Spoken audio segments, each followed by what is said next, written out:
이 시간 함께 말씀 보도록 하겠습니다. 이 시간 하나님께서 우리에게 주신 말씀 신약성경 마가복음 12장 35절에서 40절까지의 말씀입니다. 마가복음 12장 35절에서 40절까지 우리 저와 여러분이 한 절씩 교독하시고 마지막 40절 한 목소리로 봉독합니다. 제가 35절 말씀 읽겠습니다.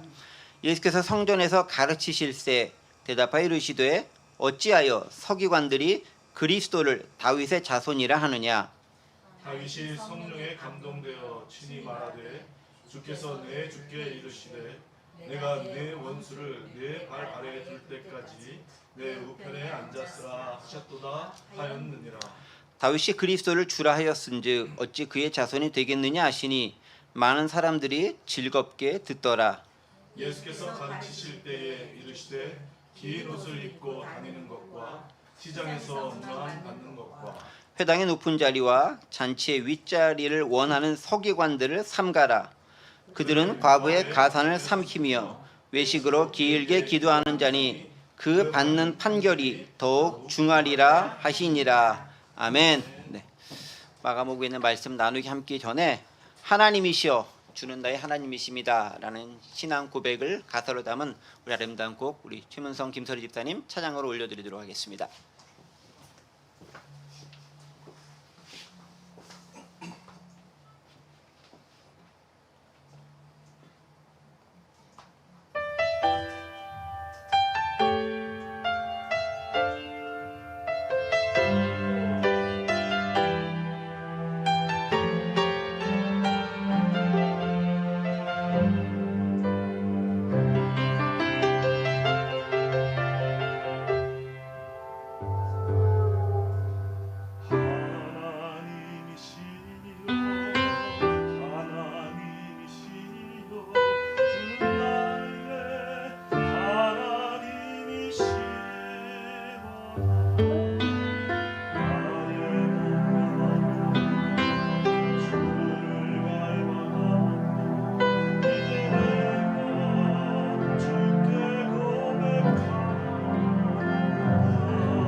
감사합니다. 주의 이름으로 내 손 들리라. 주의 인자가 생명보다 나음으로 주님의 그 인자하신 사랑하심으로 저희가 하루하루를 살아갈 수 있는 그 신앙의 고백을 담아서 너무 아름다운 가사 가지고 또 이렇게 함께 찬양한 것 같습니다. 가사도 아름답지만 찬양하는 목소리가 더 아름답기 때문에 깊은 울림으로 다가오는 것 같습니다. 감사드립니다. 마가복음에 있는 말씀 가지고 함께 은혜를 나누고 있는데요. 지난 시간에는 우리가 예수님께서 서기관과 더불어서 말씀하시는 장면들 함께 생각해봤습니다. 그 전에 바리새인들과도 나눴고 또 대제사장 장로들과도 얘기 나눴고 사두개인들과도 나눴고 그리고 서기관들과 이야기를 나누고 있는데 오늘 본문에서는 서기관들에 대한 부분도 조금 더 확대되어져서 이야기가 진행되어지고 있습니다. 지난 시간에 서기관과 나눴던 그 서기관은 한 명과 얘기가 나눈 거잖아요. 그래서 특별히 이제 가장 큰 계명에서 얘기하면서 물론 마태복음에서는 시험한다라는 의도를 가지고 얘기했지만 그 서기관의 반응이 상당히 긍정적으로 드러났기 때문에 예수님께서 그를 칭찬하시면서 네가 하나님 나라에 멀지 않았다라고 하시면서 그에 대한 깊은 관심과 소망을 내비치셨던 그런 말씀들을 기억합니다. 그리고 오늘 본문도 또 서기관들을 대상으로 얘기를 하십니다. 그런데 그 말씀을 서기관을 직접 듣는다라기보다는 서기관들에 대해서 그곳에 있었던 무리들 혹은 제자들에게 하시는 말씀이다 라고 보면 좋습니다. 그러니까 서기관들이라다 그 무리들이 이미 다 떠나갔고요. 그 자리에는 지금 누가 나와 있냐면은 다른 무리들이나 혹은 제자들이 그 자리에 앉아서 예수님께서 그들과 더불어서 이야기하고 있는 그런 장면들이라고 보면 좋을 듯 싶습니다. 어쨌든 간에 그런 부분들을 가지고 오는 말씀 함께 나눠보시면 좋을 듯 하겠습니다. 35절 말씀 함께 보겠습니다. 예수께서 성전에서 가르치실세 대답하여 이르시되 어찌하여 서기관들이 그리스도를 다윗의 자손이라 하느냐라고 예수님께서 질문하시는 것을 통해서 오늘 본문을 시작을 하고 있습니다.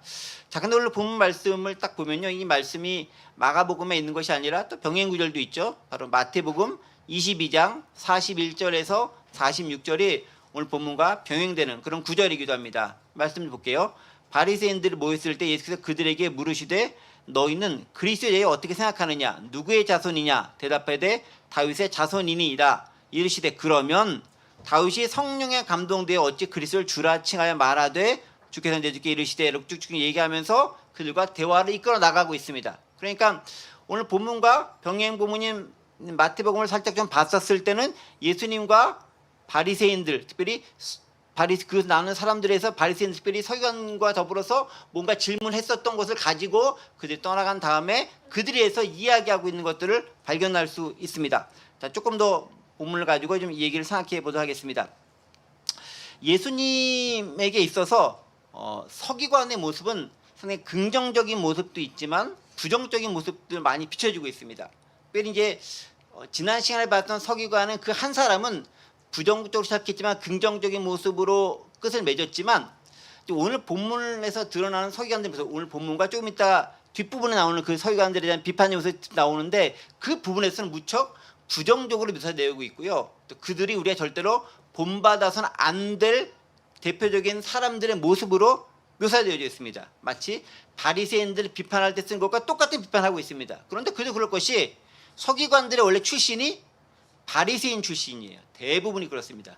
율법 학자들이고 율법을 공부한 사람들 보다 보니까 바리새인들 중에서 주로 서기관들이 배출되어지게 되어 있습니다. 그러다 보니까 바리새인들이 했던 비판의 말씀들이 서기관들에도 그대로 비판되게 되어져 있습니다. 자, 그런데 오늘 본문에서 35절에서 좀 예수님께서 특별한 질문을 던지시는 거예요. 보세요. 예수님께서 성경을 가르치실 때 대답하여 이르시되 어찌하여 서기관들이 그리스도를 다윗의 자손이라 하느냐라고 하면서 무슨 질문을 하면은 그리스도가 누구인가에 대한 부분들을 가지고 질문하고 있습니다. 그러니까 지금까지 많은 부분들은 주로 어떤 것이었냐면요, 서기관들을 비롯한 바리새인들이라든가 사두개인들이라든가 대제사장 장로들 종교 지도자들이 주로 예수님을 올무에 빠뜨리기 위해서 그들이 주로 질문을 하고 예수님이 그에 따라서 대답을 하는 형식으로 진행되어 왔습니다. 지금까지 그랬잖아요. 질문하 이르되 예수님께서 그들의 속마음을 보시고 딱 답변을 드린 거잖아요. 주로 그들이 예수님이 어떻게 대답하든지 간에 한쪽으로 치우치면 어쨌든 그것으로 인해서 곤란 상황에 빠질 만한 질문을 던지고 예수님은 기가 막히게 넘어가셨는데 오늘 본문에서는 먼저 예수님이 질문을 하신다라는 부분들을 발견할 수 있어요. 뭔가 좀 다르다라는 거죠. 왜 그랬을까요? 오늘 질문 내용과 좀 살펴보면 그 이유를 우리가 짐작해 볼 수 있습니다. 질문의 내용이 뭐죠? 어찌하여 서기관들이 그리스도를 다윗의 자손이라 하느냐라고 묻고 있습니다. 그러니까 뭘 묻냐면 그리스도가 누구냐에 대한 질문이죠. 그리스도가 누구냐에 대한 질문은 뭐냐면 이제 예수님이 누구냐에 대한 부분들과 맥에 닿아져 있는 질문입니다. 그러니까 그리스도가 누군가에 대한 부분들은 많은 시대에 걸쳐서 유대인들 사이에 나름대로 가지고 있는 정해져 있는 나름대로의 생각이 있어요. 즉 그리스도라는 말은 메시아란 말이잖아요. 메시아와 그리스도는 똑같은 말이에요. 시브리어냐 헬라어냐 그 차이만 있는 거예요. 똑같은 기름 부음을 받은 자라는 의미를 가지고 있습니다. 자, 그런데 그 그리스도에 대한 즉 메시아에 대한 유대인들이 가지고 있는 고정적으로 가지고 있는 관념들이 있어요. 소위 말한 선입관 혹은 고정관념이라는 게 있다라는 것이죠.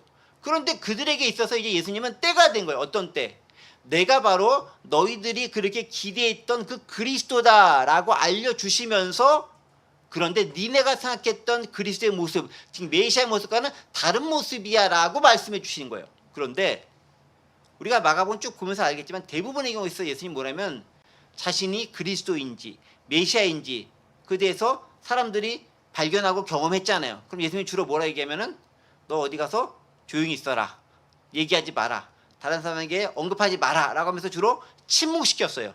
잠잠해라. 주로 얘기했어요. 그런데 오늘은 예수님이 먼저 대놓고 그리스도가 누군가에 대해서 예수님이 먼저 질문하고 있다는 것입니다. 왜 그렇죠? 네, 때가 된 거죠. 이제 곧 예수님께서 잡히실 때가 된 거예요. 그러니까 지금 어느 장면이에요? 예수님께서 잡히시기 바로 전쯤 상황쯤 되는 거예요. 어떤 상황? 성전 정화 다 끝내시고 이제 조금 있으면은 이 대제사장들과 장로들이 작당해가지고 예수님을 잡으러 온 그 시간이 이제 얼마 안 남은 거예요. 그러니까 예수님도 내가 이제 때가 되어서 잡혀 십자가에서 못 박혀서 죽을 때가 됐구나라는 부분들을 인식하신 거죠. 그렇기 때문에 그 상황이 이르기 전에 이제 내가 진짜 누구인지 그리고 아예 대놓고 바리새인들 혹은 서기관들 즉 율법에 정통하다고 일컫는 사람들에게 너희가 기다리고 있었던 그 메시아관이 어떻게 잘못되었는지를 지적하고 교정해 주기를 원하시는 마음이 예수님 가운데 가득했다는 것을 발견할 수 있다는 거죠. 그렇습니다. 예수님은요 메시아와 다윗에 대해서 그들이 가지고 있었던 특별히 바리새인과 서기관들 즉 유대의 율법 종교 지도자들이 가지고 있었던 생각에 대해서 교정해주고 싶은 마음이 있으신 거예요. 그래서 그 부분들을 자신과 연결시켜서 특별히 그들이 가장 귀하게 여기는 그들이 가장 전통적으로 그렇다라고 생각되어 오던 메시아관에 대한 것들을 고쳐주고 있습니다. 그럼 어떻게 고쳐주고 있는가? 그 말씀도 역시 오늘 보면 35절에서 힌트를 얻을 수 있죠. 가만히 보세요. 35절 뭐라고 질문하죠? 아까 어째 서기관들이 그리스도를 다윗의 자손이라 하느냐. 그러니까 서기관들이 생각하고 있는 그리스도는 전제가 있습니다. 누구여야 되죠? 다윗의 자손이어야 된다라는 거예요. 그게 가장 큰 전제 조건이에요. 그리스도는 어디서 나온다? 다윗의 자손 중에서 나온다라는 거예요. 이게 그들이 가진 가장 큰 대전제예요. 그러니까 다윗의 자손, 다윗의 혈통 중에서 어쨌든 그리스도를 찾으려고 하는 부분들이 많다라는 거죠. 그런데 보세요.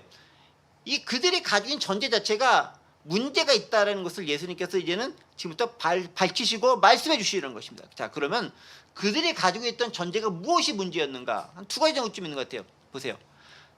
그리스도는 어찌하여 그리스도가 다윗의 자손이라 하는가? 이에 대한 뭐냐면 다윗이 중요하게 나타나는데 그 메시아 즉 그리스도와 더불어서 다윗이 어떤 역할을 하는가? 그리고 다윗의 자손이 어떤 의미인가? 이 두 가지 측면을 가지고 설명을 합니다. 그런데 이 두 가지 측면이 다 종교 지도자들은 올바로 알고 있었던 것이 아니었다라는 거죠. 그럼 어떻게 알고 있었겠느냐? 그리스도를 다윗의 자손으로 이해한다는 첫 번째 그들의 전제는 뭐냐면 다윗의 역할과 관련된 부분들을 그리스도가 한다라는 거예요. 그리스도의 역할은 바로 다윗의 역할을 계승한다. 그럼 다윗이 어떤 역할을 했습니까? 당시 이스라엘이 가장 강력한 국가를, 즉 부국 강병을 이루고 있었던 그 시대의 왕이었습니다. 다윗이 왕이었었을 때는 다른 많은 나라들이 찾아와서 조공도 바치고 또 다윗의 놀라운 것들을 칭찬하고 다윗이 이스라엘의 기초를 엄청나게 든든하게 놓아서 다른 어느 나라들에 비추어서도 결코 꿀리지 않고 오히려 그 나라들을 다스릴 수 있는, 그 나라들의 모범이 될 수 있는 아름다운 국가였습니다. 그리고 신정 국가로서 하나님께서 주인 되시는, 그리고 하나님의 사명을 대신하는 다윗 왕으로서 역할을 감당하는 국가가 다윗이었습니다. 그런데 이것은 언제였습니까? 다윗의 역할이라는 것은 정치적이고 물리적이고 군사적으로 강한 그런 이스라엘의 모습을 그 당시 가지고 있었다라는 거죠. 그러니까 사람들이 다윗의 자손으로서의 그리스도라는 것은 바로 그 모습을 그대로 생각할 수밖에 없는 거예요. 어떻게? 전 세계를 다스릴 수 있는 다윗 시대의 국가, 전 세계에서 칭찬받는 다윗 시대의 왕국, 전 세계에서 영향을 넘칠 수 있는 다윗 시대의 그 모습을 그대로 지금도 가지고 있을 것이다 라는 생각이었습니다. 다윗의 역할이 거기 있다는 거죠. 두 번째가 뭐였죠? 다윗의 자손이어야 된다는 거예요. 누가? 그리스도가. 그렇죠? 다윗의 자손이라는 것들을 유대 종교주의는 어떻게 생각하냐면은 혈통적으로 다윗 가문에서 반드시 나와야 된다라고 생각을 하는 거예요.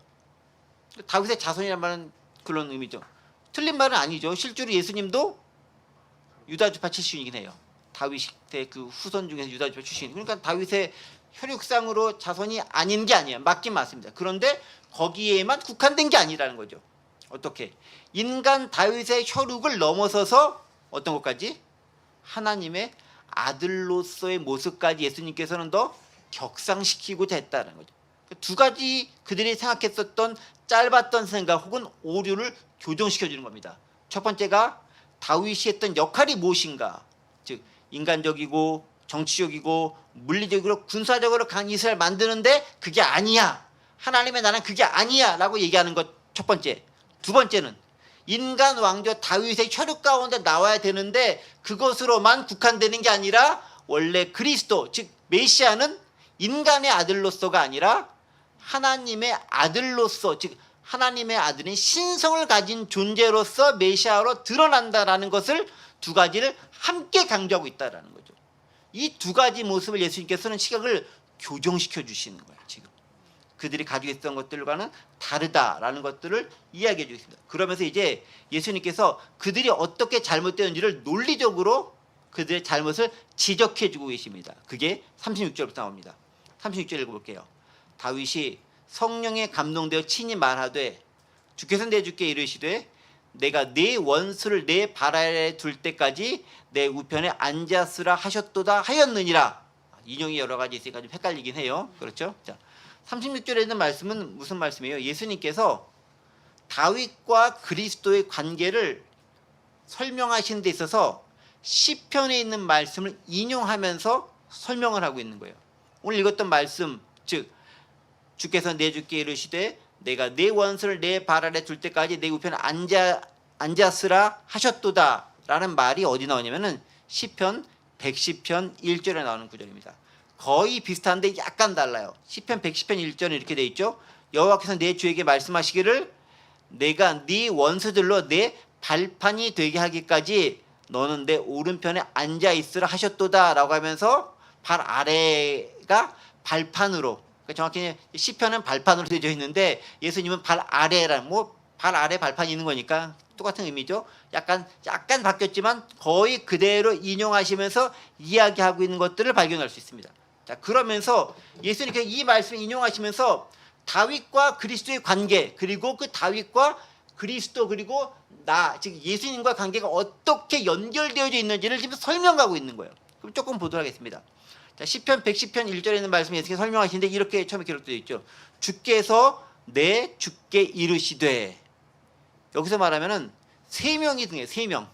세 명이라고 하면 세 인격체가 등장해요. 세 인격체. 네. 왜냐면 이게 명이라고 하면 하나님은 이 명 들어가 있고 그러니까 세 인격체가 등장합니다. 자, 주께서 내 주께 이르시되라고 마가복음에서 예수님께서 말씀해 주셨지만은 시편 110편 1절에 뭐라고 되어 있죠? 아까 가서 여호와께서 내 주께 말씀하시기를. 마가복음에서는 주께서 내 주께 말씀하시기를. 뭐가 바뀌었습니까? 여호와와 주가 바뀌어져 있죠. 원래 사실 똑같은 방안에 번역하면서 바뀐 건데, 원래 그 히브리어로 쓰였을 때는 여호와께서 말이 야훼라는 말이 들어갔겠죠. 소위 말하는. 근데 야훼라는 말 직접 못 쓰니까 아도나이라는 단어를 쓰는 거예요. 그러니까 아도나이는 또 헬라어로 번역하면서 휘리어스, 주님으로 바뀌는 거예요. 그러니까 주께서 내 주께 이렇게 좀 바뀌는 거죠. 자, 그러니까 뭡니까? 여기서 The Lord says to my Lord, 시편입니다. The Lord 할 때 이 대문자에 쓴 The Lord는 누군지요? 하나님을 가리키는 거죠. 하나님께서 to my Lord, 내 주에게. 여기서 말하는 Lord는 누구죠? 그리스도 대신, 아직까지 예수라고 할 수는 없고요. 그리스도 대신 그 주님께 말씀하시는 겁니다. 하나님께서 주님께 말씀하셨다라는 거죠. 뭐라고 말씀하십니까? 내가 내 원수들 내 발판이 되게 할까 내 오른편에 앉아 있으리라. Sit at my right hand라고 얘기하죠. 내 오른편에 앉아 있을 거다라고 얘기합니다. 자, 그러니까 뭐고? 일단 첫 번째에서 우리 발견할 수 있는 이거죠. 주께서 내 주께 말씀하신다. 주께서는 여호와 하나님께서 내 주께. 여기서 나는 누굴까요? 내 주께 할 때 내는 다윗이죠. 다윗. 나의 주님 되시는 그리스도께 말씀하셨다라는 거예요. 세 명이 나오는 거예요. 세 위격이 나오는 거예요. 하나님이 인간 다윗에게 그리스도에 대해서 그리스도에게 말씀하셨다는 거예요. 정확히 얘기하면 하나님이 그리스도에게 말씀하시는데 그 그리스도 누구냐면은 인간 다윗의 주인 되시는 분이 그리스도인데 그분께 말씀하셨다라는 거예요. 이해되시죠? 그게 시편 110편 1절에 있는 말씀입니다. 그 말씀 예수님께서 그대로 딱 따가지고 오는 거예요. 그래서 뭐라 얘기하면은 결국 그리스도라고 하는 거, 내 주는 누구냐면은 하나님께서 주라고 부른 것은 신적인 계보, 즉 신성을 상징하고 의미한다라는 부분들을 예수님께서 가져와서 우리들에게 밝혀주고 있는 것이죠.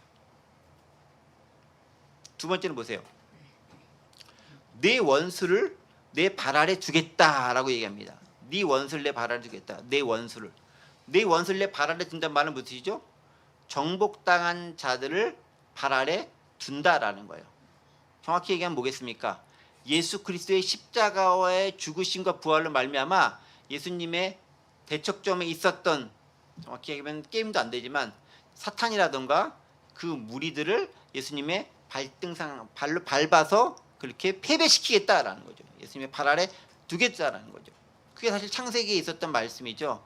여자가 내 원수의 머리를 상하게 한다라는 말씀이 그대로 이루어지는 부분들을 보는 거죠.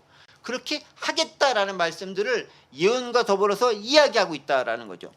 그러면서 또 어떻게 합니까? 그 다음에 내 우편에 앉게 하겠다라는 겁니다. 내 우편이, 내 여기서 말하는 내 우편 어디죠? 여호와 하나님 우편에 예수님은 아직 안 나왔으니까 그리스도를 높여서 앉게 하겠다라고 얘기합니다. 내 우편이라는 것은 어디쯤에 있는 걸까요? 저 하늘 어딘가에 있는 그곳일까요? 사실 고대에 있는 사람들은 그렇게 생각할 수도 있어요. 그 사람들에게 있어서 세계관은 발 디디고 있는 땅이 지상, 그냥 하늘 어딘가에 진짜로 하나님 나라가 있는 곳을 생각했었던 것이 그들의 세계관 가운데 있는 거예요.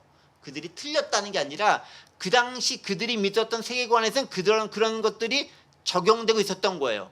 왜냐하면 중세시대 때 우리는 여전히 태양이 지구를 돈다고 그렇게 열심히 믿었던 것과 비슷한 건 거죠. 그런 생각을 가지고 있었던 거죠. 그리고 땅속 밑 어딘가에 딱 보면은 지옥에 끓는 불이 있어서 그곳에서 영혼이 들어가서 고통당한다라고 그들은 생각하고 있었습니다. 그게 그들의 세계관인 거예요.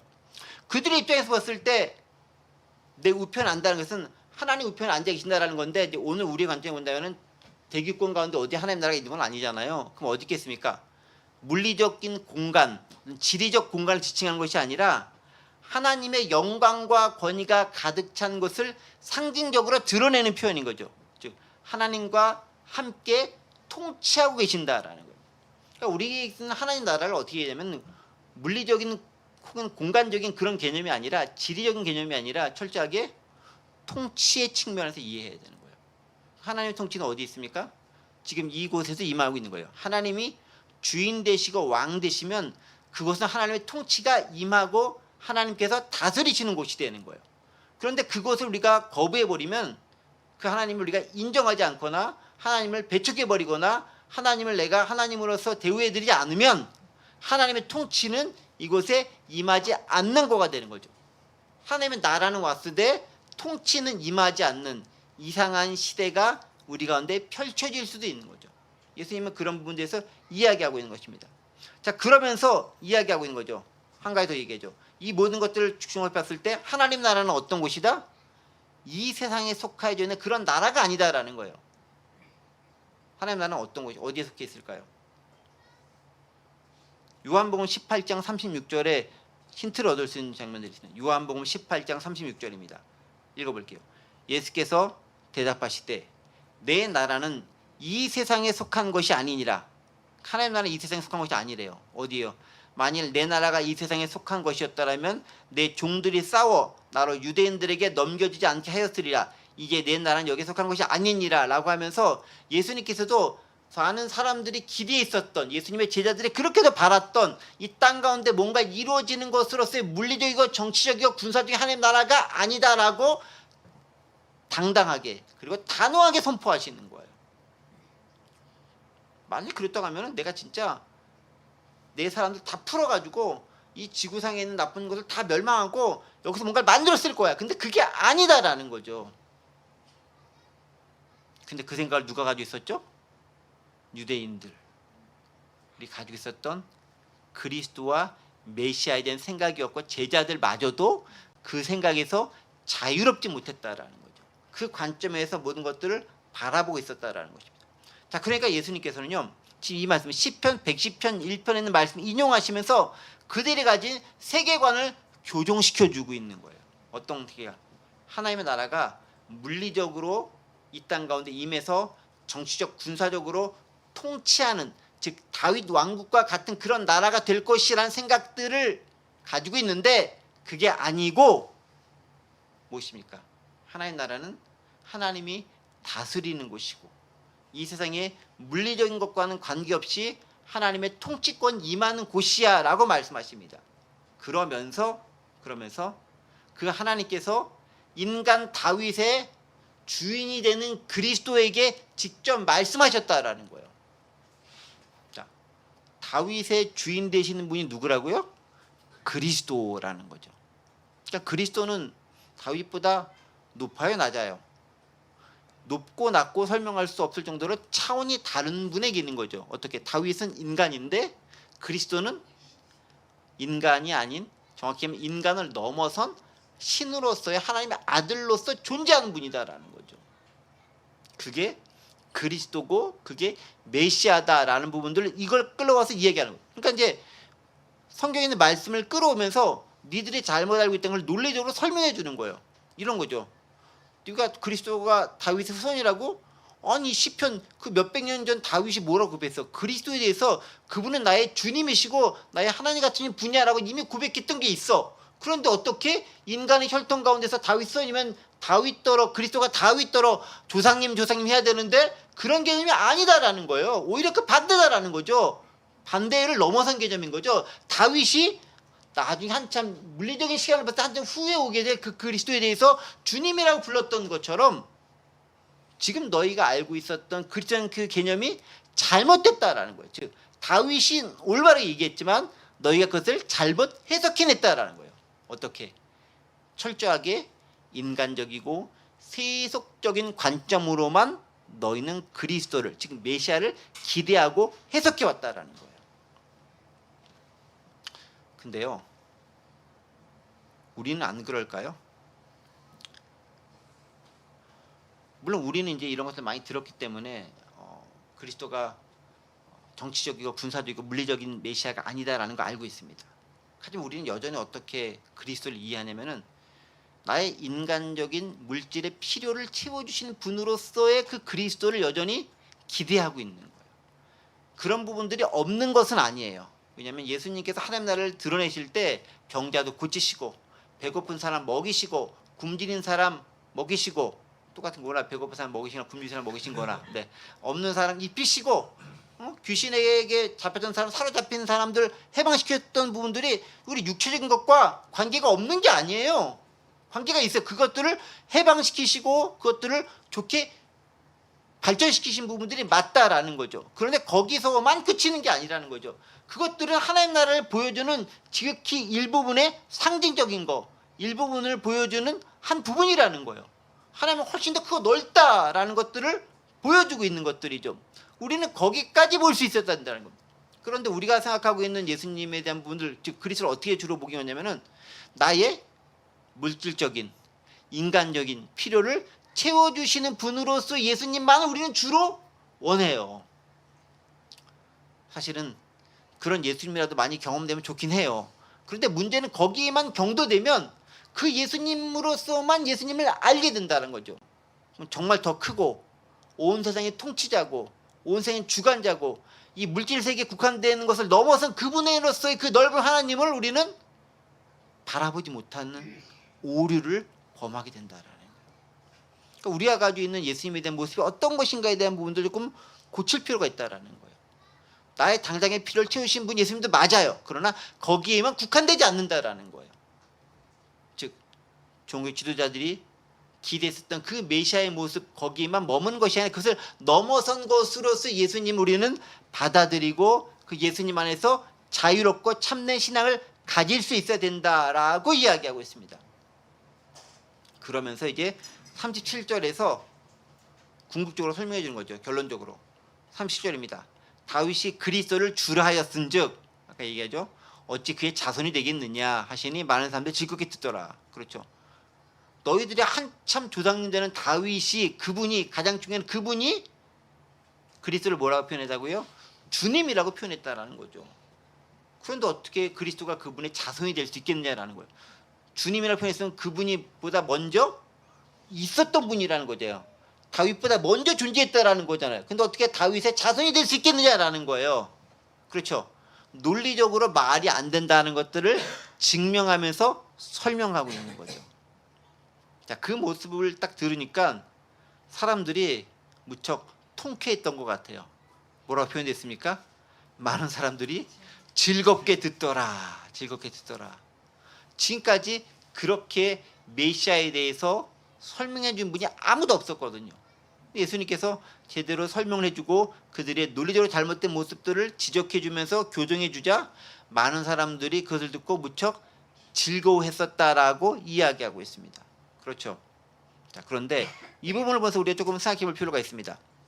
다윗이 그리스도를 주라 했으니 어찌 그의 자손이 되겠느냐라는 부분들과 더불어서 예수님의 계보를 조금 생각해 볼 필요가 있습니다. 뭐 다 아는 것이긴 하지만 성경적으로 한번 확인해 보도록 할게요. 예수님의 인간적인 계보도 물론 있습니다. 그리스도의 인간적인 계보가 있습니다. 예를 들면 마태복음 1장 1절 뭐라 생각해요? 이게 계보가 나오는 족보가 나오는 장면이죠. 뭐라고 기록되어 있습니까? 아브라함과 다윗의 자손 예수 그리스도의 계보라. 여기서 계보는 이제 족보를 얘기하는 거예요. 족보. 예수님을 뭐라고 소개하냐면 아브라함과 다윗의 자손이다. 육체적으로 혈통적으로 아브라함과 다윗의 자손 맞다는 것을 인정합니다. 그러니까 물리적으로 또 생태적으로 그 자손인 것을 인정하는 거예요. 틀렸다는 것이 아니에요. 근데 거기서 국한되면 안 된다는, 거기서 넘어서야 된다는 거죠. 어디서 넘어설 수 있습니까? 요한복음과 로마서를 보면 넘어선 장면이 많이 나옵니다. 예를 들면 로마서 1장 3절 4절의 말씀입니다. 하나님으로서의 계보를 드러내죠. 이렇게죠. 그의 아들에 관하여 말하면 육신으로는 다윗 혈통에 나셨고 그 다음에 성결의 영으로는 죽은 자들 가운데서 부활하사 능력으로 하나님의 아들로 선포되셨으니 곧 우리 주 예수 그리스도시라.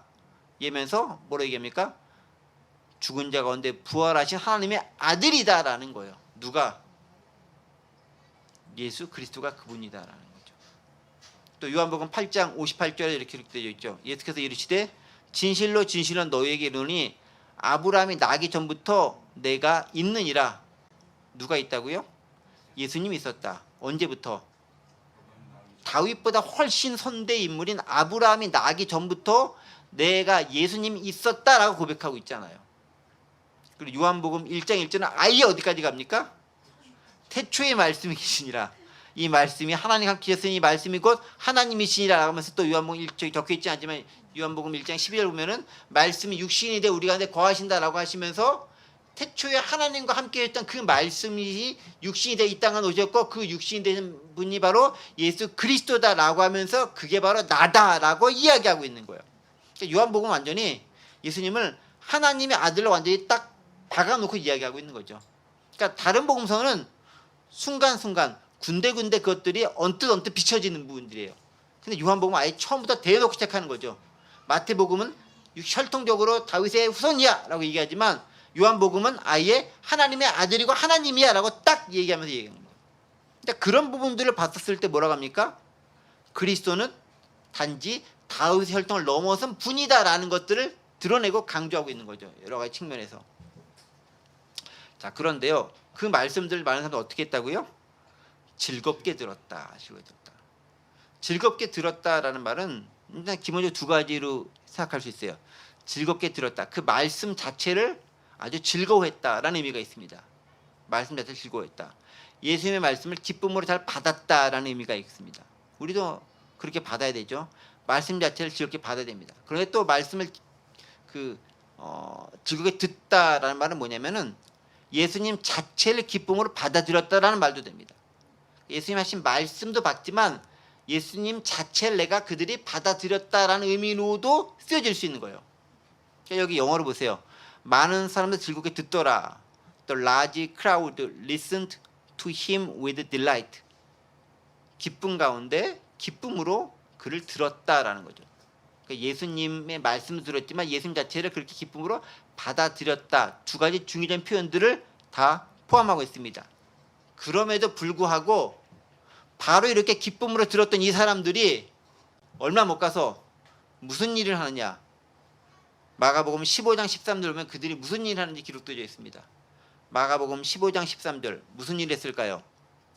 그들이 다시 소리 지르되 그를 십자가에 못 박게 하소서. 누구요? 그들이 지금 이 예수님 하신 말씀과 예수님을 즐겁게 받아들였던 그 사람들이 얼마 못 가서 십자가에 못 박아라. 우리가 필요한 것은 예수가 아니라 바라바다라고 하면서 예수님을 못 박겠던 그 사람들을 또 돌변했다라는 거예요.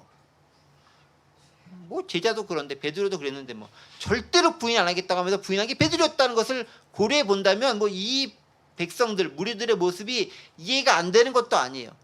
그러니까 한때는 즐겁게 들으면서도 또 한때는 버릴 수 있는 것들이 인간의 모습이기도 하다라는 거예요. 이것을 위안을 삼으라고 제가 드리는 말씀이 아니라 그런 모습이 우리 가운데 있음을 알고 항상 겸손할 필요가 있다라는 거예요. 나는 절대로 안 할 거야. 난 절대 신앙을 버리지 않을 거야. 라고 생각하고 고백했던 많은 사람들이 지금 교회 안 다니는 사람들 많아요. 여러 가지 이유를 가지고 믿음에 떠난 사람들이 많아요. 그게 진짜 문제가 아닌가 싶은 거죠. 어쨌든 그럼에도 불구하고 우리는 이들이 했던 것처럼 말씀을 기쁨으로 받아들일 수 있어야 됩니다. 예수님을 기쁨으로 받아들일 수 있어야 됩니다. 하지만 예수님을 정죄하고 배신하지는 말아야 한다라는 겁니다. 더불어서 여기서 한 가지 비교되는 사람들 있죠.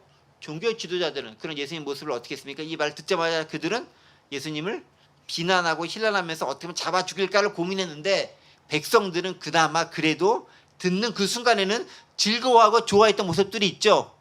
그런 모습을 보면서 여기서도 대조되는 모습을 발견할 수 있습니다. 자, 이런 부분들이 이제 서기관과 더불어서 이야기하면서 그들과 더불어서 나눴던 대화 가운데 있었던 부분들이에요. 그러면서 서기관에 대한 부분들을 가지고 떠난 다음에 이제 공식적으로 서기관들의 이런 모습들은 본받으면 안 돼라고 얘기하는 거예요.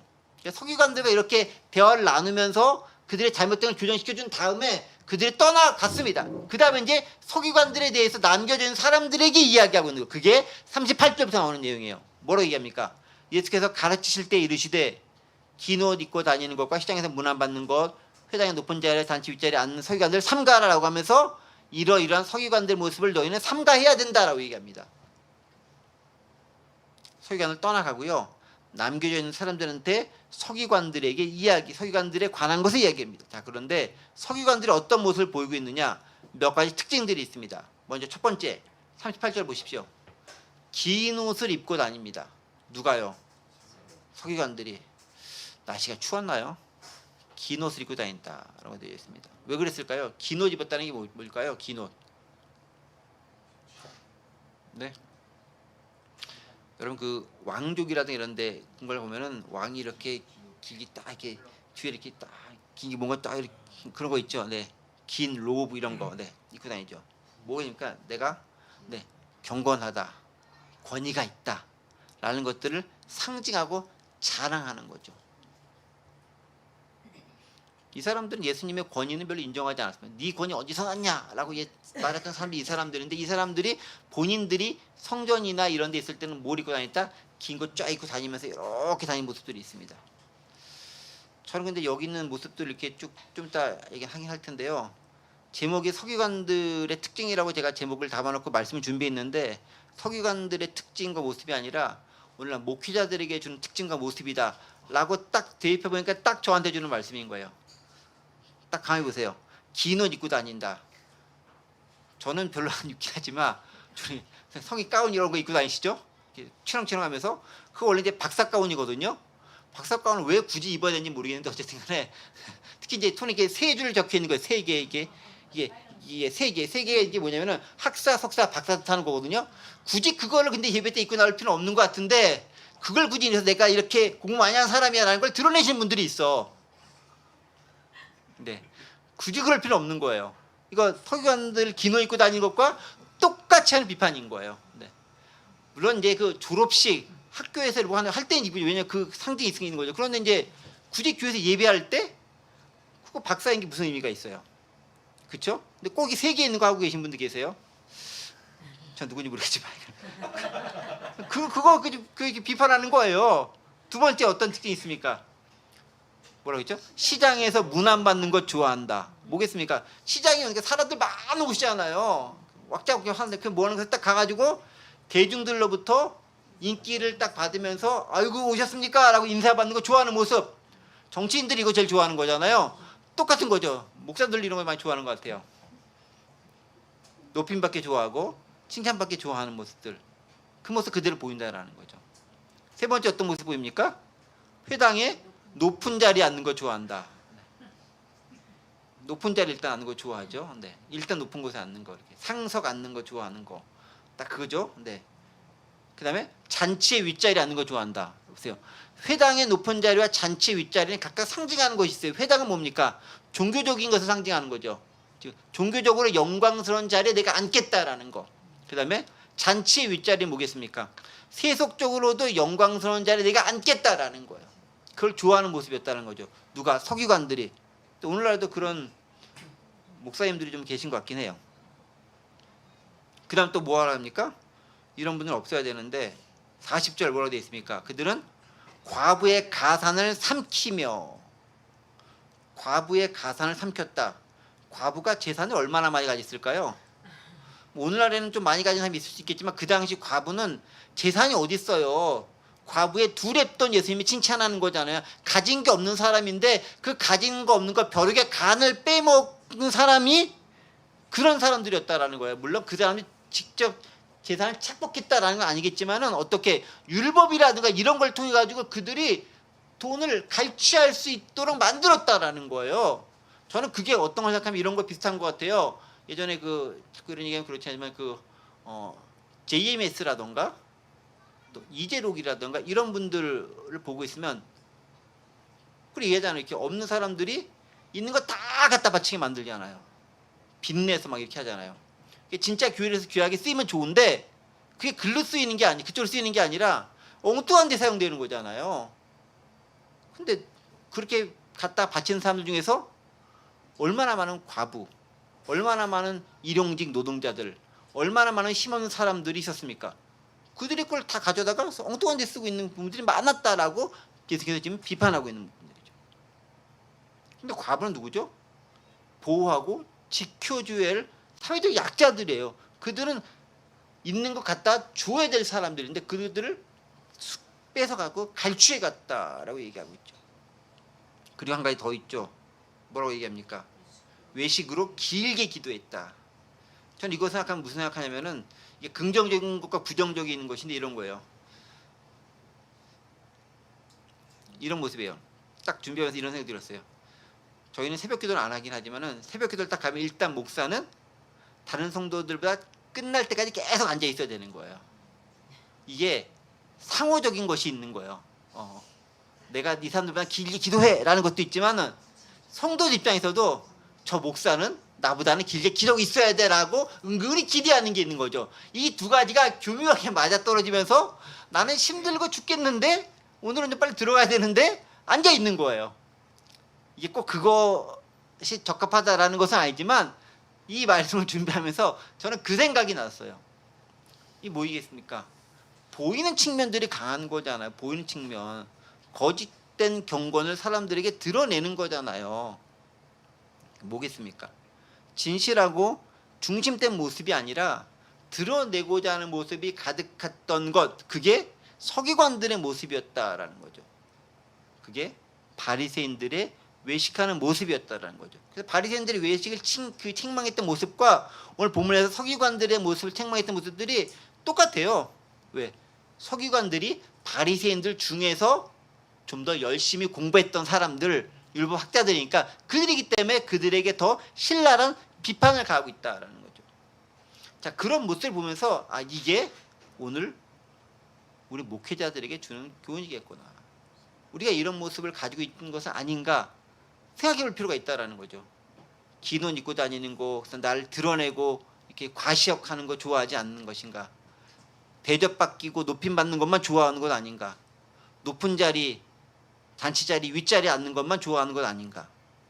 어렵고 힘든 사람을 돌보는 것 대신에 그들의 것을 갈취하려고 하진 않았는가?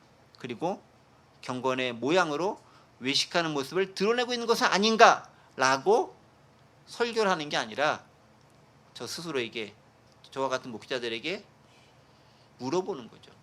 그 모습이 예수님으로부터 비판받았던 서기관들의 모습이 아니었냐라는 거예요. 그래서 결론적으로 얘기하면 이런 거죠. 서기관들 대부분이 예수님의 비판 가운데 있었던 이런 사람들이라는 거예요. 하지만 그 중에 아주 일부는 시험하는 의도로 왔지만 예수님의 말씀을 듣고 그 말씀을 돌이킨 사람도 있었다라는 거죠. 우리에게 기회가 없는 것은 아니다라는 것입니다. 이런 부분을 통해 우리가 반면교사를 삼을 수 있어야 된다는 것이죠. 진정한 겸손과 낮아짐과 예수 그리스도의 제자도의 길을 올바로 갈 수 있는 것이 필요하다는 것입니다. 그런데 그렇게 하기 위해서 뭐가 필요하다? 진짜 어떤 부분이 메시아고 예수 그리스도로 말미암는 그 구원이 무엇이고 그리고 그들이 기다려왔었던 그 메시아관과 진짜 예수님이 보여주신 하나님 나라가 어떻게 다른지를 명확하게 알고 있어야 이런 외식에서 벗어날 수 있다라는 거예요. 왜? 이런 외식이, 이런 부분들이 철저하게 세속적 욕심에 기반하여 있기 때문에 그래요. 진짜로 하나님 나라를 사모하는 사람들은 이런 것에 얽매이지 않아요. 그게 역설인 거예요. 가만히 보세요. 정말로 하나님을 사랑했었던 사람들, 예를 들면 아시시의 성 프란치스코, 있는 거 다 버리고 그렇게 살아가잖아요. 우리 여기 그 지난번에 강화 선교 갔었을 때 종순일 전도사님인지 목사님인지 모르겠지만 그분 말씀도 다 추고 그냥 가잖아요. 다르잖아요. 그런 모습들이 우리에게 진짜 필요한 모습이다라는 거죠. 왜? 그게 진짜 하나님의 나라와 구원자로서의 그리스도, 그리고 그들이 기다렸던 메시아상이 어떤 것인지 올바로 알고 있었기 때문에 세상의 것을 그대로 천국에 투사시킨 모습으로서의 그 하나님 나라를 그들은 헛되게 전하지 않는다라는 거예요. 그래서 올바른 지식, 올바른 배움은 필요한 거예요. 그래서 오늘 본문도 가만 보면요, 예수님은 35절과 38절에서 두 번 얘기합니다. 예수님이 가르치실 때 예수님이 계속해서 가르치고 계시는 분이시죠. 우리는 그 가르치심을 잘 배울 필요가 있습니다. 그래야 엉뚱한, 잘못된, 왜곡된 혹은 한쪽으로 경도된 신앙에서 벗어날 수가 있습니다. 바로 그렇게 올바르고 참된 그리스도상 그리고 메시아상을 가지고 살아가실 수 있는 저와 여러분들 되시기를 간절히 원합니다. 기도하겠습니다. 하나님, 오늘도 말씀을 통해 깨우쳐 주시니 감사합니다. 우리의 모습이 왜곡되고 잘못된 메시아상, 그리스도의 상 때문에 이 세상의 것들을 그대로 집착하여 하나님 나라를 투사시킨 서기관들의 모습과 같지는 않은지 한번 되돌아봅니다. 겸손하게 섬기는 모습, 또 낮아지는 모습, 그리고 하나님의 나라를 온전히 통치의 관점으로 바라보면서 그 나라를 누리며 살아갈 수 있는 저희가 될 수 있도록 도와주옵소서. 감사드리며 예수 그리스도 이름으로 기도드립니다. 아멘.